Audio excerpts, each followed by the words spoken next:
సిఆర్పీలు, MIS కోఆర్డినేటర్లు, computer ఆపరేటర్లు, part time ఇన్స్ట్రక్టర్లు, ఐఈలు అందరికీ కూడా విజ్ఞప్తి, 12, 13 తేదీల్లో మీకు అలాట్ చేసినటువంటి పోలింగ్ కేంద్రాల వద్ద భోజనానికి సంబంధించినటువంటి ఏర్పాట్లను మీరు పూర్తిగా పర్యవేక్షించాలి.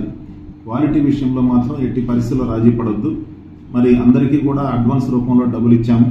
దయచేసి మంచి క్వాలిటీతో కూడినటువంటి భోజనాన్ని సప్లై చేయడానికి ప్రతి ఒక్కరు కూడా కృషి చేయాల్సినటువంటి అవసరం అయితే ఉంది.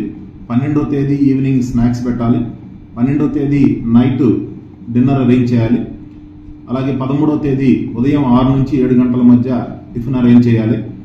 అలాగే 13వ తేదీ 12 గంటల నుంచి 1 గంట మధ్య ఫుడ్ అరేంజ్ చేయాలి. 13వ తేదీ సాయంత్రం స్నాక్స్ అరేంజ్ చేయాలి. 13వ తేదీ నైట్ మరి పోలింగ్ సిబ్బంది మరి రిసెప్షన్ సెంటర్కి వెళ్ళేటువంటి పరిస్థితుల్లో తప్పకుండా బస్సులో అరటిపళ్ళు తర్వాత బిస్కెట్ ప్యాకెట్లు అరేంజ్ చేయాలి.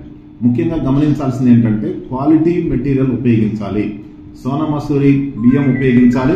అదేవిధంగా నూనెలు కానీ, పప్పు కానీ, కూరగాయలు కానీ అన్నీ కూడా క్వాలిటీతో కూడినటువంటి మెటీరియల్ని మనం ఉపయోగించాలి. పర్టికులర్గా ప్రతి ఒక్క పోలింగ్ పర్సన్కి టిఫిన్తో కానీ భోజనంతో కానీ water bottle 1/2 litre water bottle ఇవ్వాలి. అదేవిధంగా భోజనం చేసేటువంటి ప్లేట్లు చాలా గట్టిగా ఉండేటట్టు చూసుకోవాలి. అలాగే 13వ తేదీ లంచ్ ప్యాకెట్స్ ఇచ్చేటప్పుడు తప్పకుండా 11 నుండి 12 గంటల మధ్య మాత్రమే ప్యాక్ చేయాలి. ఎర్లీగా ప్యాక్ చేస్తే భోజనం పాడయ్యేటువంటి అవకాశం ఉంది కాబట్టి 11 to 12 మధ్యనే ప్యాక్ చేయాలి. ప్రతి ఒక్క సిఆర్పి కానీ, ఐఈ కానీ, అదేవిధంగా పార్ట్ టైం ఇన్స్ట్రక్టర్లు కానీ మీ డ్యూటీలో తప్పకుండా జాగ్రత్తగా వ్యవహరించి భోజనాన్ని సక్రమంగా అందించడానికి మీరందరూ కూడా సహకరించాల్సిందిగా కోరుతున్నాను. ధన్యవాదాలు.